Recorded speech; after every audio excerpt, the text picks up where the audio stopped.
కూకట్పల్లి సహస్ర murder కేసులో పోలీసులు దర్యాప్తును ముమ్మరం చేశారు. నిందితుడిని అదుపులోకి తీసుకుని విచారణ చేసిన పోలీసులకు విస్తుపోయే విషయాలు వెలుగులోకి వస్తున్నాయి. లైఫ్ లో క్రిమినల్ అవ్వాలనేది మైనర్ లక్ష్యంగా పెట్టుకున్నట్లు తెలుస్తోంది. క్రైమ్ వెబ్ సిరీస్ చూసి అలానే ఆలోచించినట్లు తెలుస్తోంది. క్రిమినల్ కావాలని నిర్ణయించుకున్నాడు. అంతేకాదు నిత్యం ఫోన్లో ఉండేవాడు.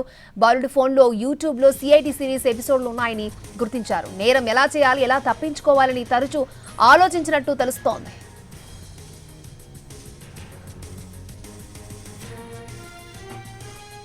మరోవైపు రాసుకున్న లెటర్కు సహస్ర హత్యకు సంబంధమే లేదని తెలుస్తోంది.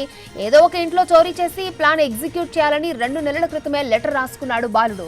ఇటు నిందితుడిపై ఎస్సీ అట్రాసిటీ సెక్షన్స్ ని జోడించనున్నారు పోలీసులు. బ్యాట్ కోసమే వెళ్లాలని మొదట చెప్పినా ఆ తర్వాత ఆ మాట మార్చాడు. కూకట్పల్లి సహస్ర మర్డర్ కేసులో పోలీసులు దర్యాప్తును ముమ్మరం చేశారు. నిందితుడిని అదుపులోకి తీసుకుని విచారణ చేసిన పోలీసులకు విస్తుపోయే విషయాలు వెలుగులోకి వస్తున్నాయి. లైఫ్ లో క్రిమినల్ అవ్వాలి అనేది ఆ మైనర్ బాలుడు లక్ష్యంగా పెట్టుకున్నట్లు సమాచారం. క్రైమ్ వెబ్ సిరీస్ చూసి అలానే ఆలోచించినట్టు తెలుస్తోంది. క్రిమినల్ కావాలని నిర్ణయించుకున్నాడు. అంతేకాదు నిత్యం ఫోన్లోనే ఉండేవాడట. బాలుడి ఫోన్లో యూట్యూబ్లో సిఐడి సిరీస్ ఎపిసోడ్లు ఉన్నాయని పోలీసులు గుర్తించారు. నేరం ఎలా చేయాలి, ఎలా తప్పించుకోవాలని తరచూ ఆలోచించినట్టు తెలుస్తోంది.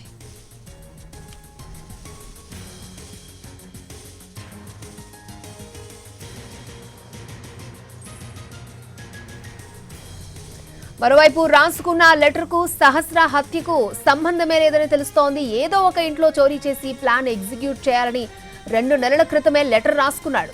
ఇటు నిందితుడిపై ఎస్సీ అట్రాసిటీ సెక్షన్స్ ని జోడించనున్నారు పోలీసులు.